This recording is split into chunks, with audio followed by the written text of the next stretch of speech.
On today's show, the Dallas Mavericks do the thing. Go trade for Kyrie Irving. They did it. What does it mean? How good are Luka and Kyrie together?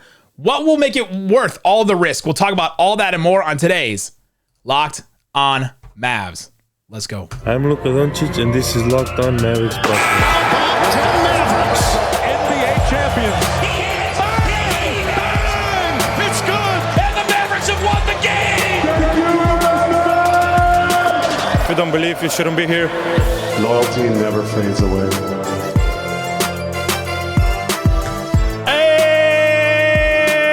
And welcome. You are locked on to the Dallas Mavericks. My name is Nick Angstadt, media member and NBA channel manager for the Locked On Podcast Network. Thanks for being part of the show and making Locked On Mavs your first listen each and every day. We are free and available on all podcast platforms, including YouTube. But the best way you can help us grow the show is to listen every day and to comment anything below. I'm sure they are. Let us know in the comment section below on YouTube. What's your reaction? What was your instant gut reaction to the Kyrie Irving trade? I'm sure there will be some thoughts. This is going to be our reaction podcast. We'll do one later today for Monday's episode to talk about some more. We'll break down some more stuff here and there, but this is just going to be our instant reaction. So joining me, as always, my co-host, writer, and contributor at Mavs.com, the reaction reject, the one more thing king. What you got for me, Isaac Harris? My God. What? I don't even know what angle to take to it at first. Here's the deal. The Mavs signed or hired Nico Harrison to be their general manager with zero background in front office stuff. We all know his background in Nike. We all know his relationships around the league. He was hired for this reason. My wife is bringing me a Topo Chico. Thank you. This pod is not sponsored by that, but if you're listening, you want to sponsor the pod, let me know. They hired Nico Harrison because of his relationships, because they knew that they needed to land a second star next to Luka Doncic. And we just said this back a few days ago. We said this year will determine if the Nico hire was worth it, because Nico was hired to bring in a star next to Luka, was hired for his relationships. And they went out and did that. They went out and got their second star to Luka Doncic. It was their time to take the second swing. We thought it was going to be this summer. They decided to make it now. And boy, did they swing. And boy, did they swing for the most polarizing player in the entire NBA. They did. They make that move, and now you're starting to think, okay, well, what about this deal? You can start to look at the deal and say, all right, well, who did the Mavs get? And who did the Mavs give away? Let's just start with Luka and Kyrie, right? That's a pairing that becomes the best offense in the NBA. The Mavericks offense all season. What's my biggest gripe been with them all season? I did it yesterday on the pod after the Warriors game. Like, the Mavericks, even with Luka out and Dinwiddie off the floor, we're still running the same offense, this ISO heavy, one guy does all the stuff offense through McKinley Wright. Like, respect to McKinley Wright, NBA player, but we can't be running the same kind of offense you run through Luka through McKinley Wright. Guess what? You can run this same kind of offense through Luka and through Kyrie. They can both do those things. This offense is going to be nearly unstoppable. Think about Kyrie off the ball from Luka. Think about Luka off the ball from Kyrie. Like, Luka will be able to get some more spot up shots. Now we'll see if he hits those spot up shots, because that's not something he's done in his career. But with Kyrie Irving, now you have answers to some questions that you didn't have before. You have somebody else to step up when Luka's not on the court. This season, like somebody just tweeted earlier today, the difference in quarter splits between the team's net rating in each quarter. And for the Mavericks, it was like +5 in the first, +5 in the third, and then like -4 in the second, -4 in the fourth. Okay, well, Luka plays the entire first and third, and he sits for half of the third and the second and fourth. So they needed somebody off the ball. Like, they needed somebody that can play when Luka sits, that can carry an offense. They haven't had that. For as good as Spencer Dinwiddie's been this year, he hasn't been that guy. The offense has been like 107.8 points per 100 possessions when Luka sits this season. It just hasn't gotten it done. And with Kyrie Irving, when Durant has been off the ball this year, or been off the court this year, they've scored 116.7 points per 100 possessions. Like, that difference right there will make the Mavericks so much better on the court. Yeah, reminder, we're just talking about on-court fit right now. We're not talking about anything besides on-court stuff. And we'll do our... That's the reason they do it, though. We'll do our farewell to Dodo in a bit. Yeah. But on the court fit, yes. I mean, they will fit just fine. I feel like we just had a Kyrie pod, what was it, 2 days ago? Yeah. We were on the Bleacher Report app, talking about it too. And on the court fit, I think it's going to be perfect. I mean, it's going to be great. I mean, we've talked about him having, I've been very vocal on whoever they pay to be that next guy next to Luka. I want him to be in the backcourt or the wing. I don't want it to be the big man as the second star next to Luka. Now, could the big man be the third best player or the fourth best player? Maybe, but let's see what it looks like in the backcourt. And now we get that. Kyrie's an all-star starter this year. Yeah. Like, Luka hasn't even played with an all-star teammate, let alone, two out of the 10 starters in the all-star game coming up will be Dallas Mavericks. When's the last time you heard that? That's weird. Like, ever? Never? No. Never, right? Never. No. That alone is what's weird about this. Now, we're recording this. That's what's positive about this, right? That's no. I meant like weird, like it's not used to it. Like, that's like weird even thinking about that. To have a caliber of player like Kyrie that can, when he does play, when he is committed to the team, when he does come in, and you're thinking that with the relation, one of the things I'll point out, one of your points earlier was Nico Harrison was brought in to do this. Okay, well, Nico Harrison was brought in to have the relationship with Kyrie to bring him in, and now to have the relationship with Kyrie to keep him in, right? Like, to talk about an extension, to talk about him staying, to talk about him, playing. The injury stuff is going to be a big question for sure. There's a ton of questions. Like, this is a risky move for sure. We're just talking about what are the positives for this move so far. Yes, exactly. Tim McMahon just said Kyrie Irving extension talks are expected to be put off until this summer. How could that go wrong?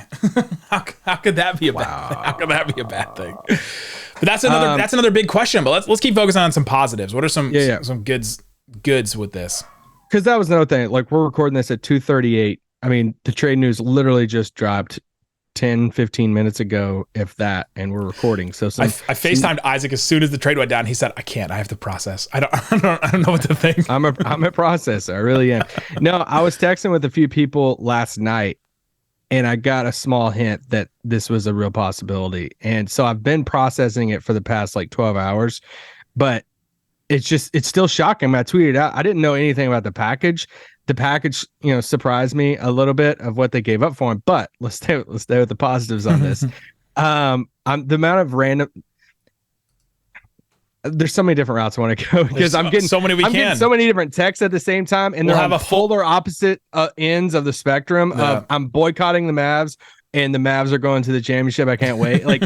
It's so wild. But yes, on the court. Now here's the other thing. I don't think the Mavericks are done at all. No, this is one of the benefits of the trade happening on a Sunday of the week of the trade deadline, that now they have multiple days leading up to Thursday that, hey, now we can go out and get some more defense, because I think ESPN or somebody tweeted out projected starting lineup that had Kyrie, Luka, Tim Hardaway, and Christian Wood. I'm telling you right now, that ain't going to be a good defensive starting lineup. But there was this quote that Nico had back a while back, and I'm so sorry for whoever got the quote. I want to say it's Dallas Morning News. It could have been the Athletic. Somebody, and it was circulating the other day, and it was Nico, and I don't know. I'm not being a great podcaster here.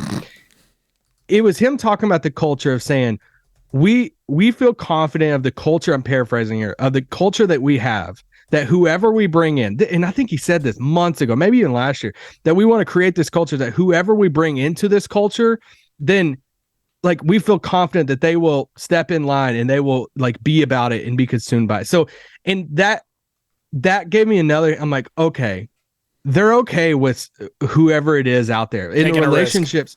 Yeah, and taking a risk. We know that Jason Kidd has a relationship with him.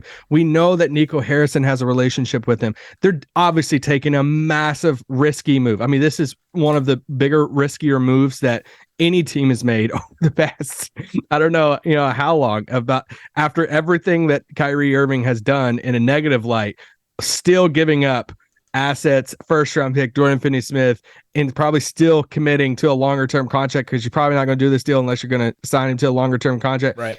What a risky move.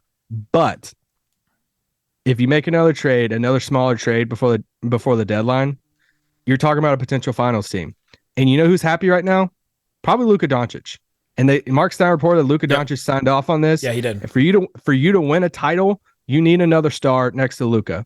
And who's going to be happy on the floor whenever somebody else is crossing up people and scoring the ball, or when Luka's taking a break and Luka just gets to step back and watch somebody else cook? It's going to be Luka. And that's going to be fun to watch come playoff time. Coming up, let's talk about the package the Mavs sent out and the risks. What are the risks that the Mavericks are taking with this deal? We'll talk about that coming up. But before we do, let me tell you about Prize Picks. Prize Picks is daily fantasy made easy. You can go check out Prize Picks right now. They have it for anything. Anything you can do with Prize Picks. You go and pick the over or under or the more or less on players and their points. For example, Tyrese Halliburton against the Cavs, 19.5 points. I'm going to take the over on that one.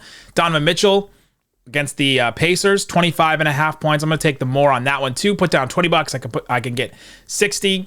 If I win that, if I put down 100, I can make 300 with that. You can win up to 25 times your money on Prize Picks. So go check it out. Download the Prize Picks app. Go to prizepicks.com. Sign up and play daily fantasy sports. First-time users can receive a 100% instant deposit match up to $100 with the promo code Locked On. Again, go check it out. It's prizepicks.com. Promo code Locked On. All right, Isaac Harris, we've been talking about some of the good. We've been talking about the good, the reason why the Mavericks do this, what this brings to the Dallas Mavericks. What's the good with bringing in Kyrie Irving? Let's turn our sights here a little bit. The Dallas Mavericks, I think, are giving up a decent amount. Now, it may not seem like a lot to other teams, but for what the Mavericks had, the assets that they had, giving up Dinwiddie, who had been really great this year, had been playing really well. You know, he was helping carry the Mavericks when Luka was off. And then Dorian Finney-Smith, who is part of that culture. The culture that you mentioned in the first segment that Nico Harrison says, all right, we're willing to bring somebody into this culture. Dorian is a huge part of that culture. And a 40-minute per game playoff player that starts and guards 1 through 5 and like does all these other little things. Doesn't care if he has the ball in his hands and all that. They give up Dorian.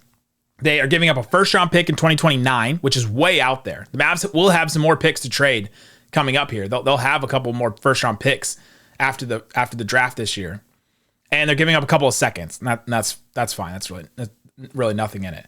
What was your reaction to the Mavs giving up Dorian and Dinwiddie and a first round pick in this? I mean, my first reaction went straight to Dorian. Y'all know on a personal level, we love Dorian so much. Yeah. You know, there's few players in this business that we get the chance to, you know, get to know a little bit. And, you know, by no means am I acting like, you know, we're all hanging out over the weekend or anything like that. But we actually got to know Dorian a little bit and loved getting to know him, loved talking shoes with him. I mean, as one of the first players to come into the locker room and we look at what Jordans we had on and stuff like that. And it's just, you know, getting to talk to him. I did a story about, you know, girl dads, and I was about to become a girl dad. My daughter was about to be born a couple years ago, and you know, talk to him about his daughters. There's just so much stuff, seeing how his shot changed over the years, like seeing the work somebody has put in with the team. Like, I mean, he's literally the top 3 favorite Maverick of mine. Yeah, I love his story. Yeah, I love his journey. I love every bit of that. So I really am sad about, like, I was sad about losing Harrison Barnes, but like, this is the first player I'm like legitimately like really sad over. I know it sounds really weird. I know it sounds weird, but like I'm legitimately sad about him being gone. So I was surprised by seeing his name, and then I was more surprised seeing the first. Yeah, me too. Of okay, like you really want to take that swing. So, and like my honest next reaction after that was, well, you might as well trade the other first now. Like you might as well go out and get Bojan. Like, I mean, because now you weren't guaranteed the second star anyway this summer, because everybody, like if a star did hit the market, somebody else, you know, everybody else can be bidding too. Yeah. Some of the bigger markets. So it's like or Pelicans, Grizzlies, like a lot of these teams, like even the Blazers, like they have more stuff that they can give up than the Mavericks did. Yeah. So like there's no sense of halfway swinging now. Yeah. You might as well just go swing for it and say the West is wide open. Heck, we just made the riskiest trade out there and trading for Kyrie Irving. So we might as well go trade the other swing first. It all. And go get another like solid starter, a Bojan or whoever it is. You know, go get Miles Turner. Go get Miles Turner. They need I don't know who it is. I'm just saying I might as well trade that pick and just go all in and let's chase the ship this year. This is what you're wanting to prove to Luka Doncic. So I wasn't shocked by Dinwiddie, because if they traded for Kyrie, Dinwiddie's going to have to be in the deal. They want a point guard. So like, I get that, you know, for sure. He had some big moments for us. The dunk on Rudy will forever be enshrined. But the crypto talk can go to Brooklyn again. Yeah, and bring other talk to the Mavericks, I guess. This trade, we might be wanting crypto talk pretty soon. Put the IG alerts on. Put the IG live alerts on. Set the notifications. So, a couple of the risks. Kyrie is a risky player, right? This is a risky move to give up some guaranteed players in Dinwiddie and Dorian. And obviously Kyrie's a better player than those guys, right? You're getting a much better talent. I think the Mavericks talent-wise are way better now than they were before this trade. But you're giving up some guarantees to bring in somebody that missed a whole season because he didn't want to take the vaccine and didn't believe in taking the vaccine. That wouldn't be a problem in Texas now. like now he doesn't have to deal with that in Texas.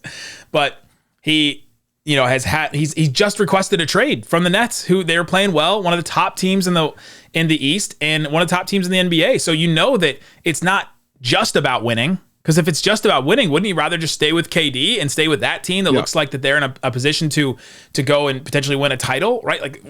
So what is it about with Kyrie Irving? You don't know this, and so that's why I said earlier it's for Nico Harrison now too. He had the relationship to bring him in, and now it's on Nico Harrison, Jason Kidd, and Luka to keep him in and to keep him invested, keep him in to what the Mavericks are doing, and to keep him from not deciding one day, you know what?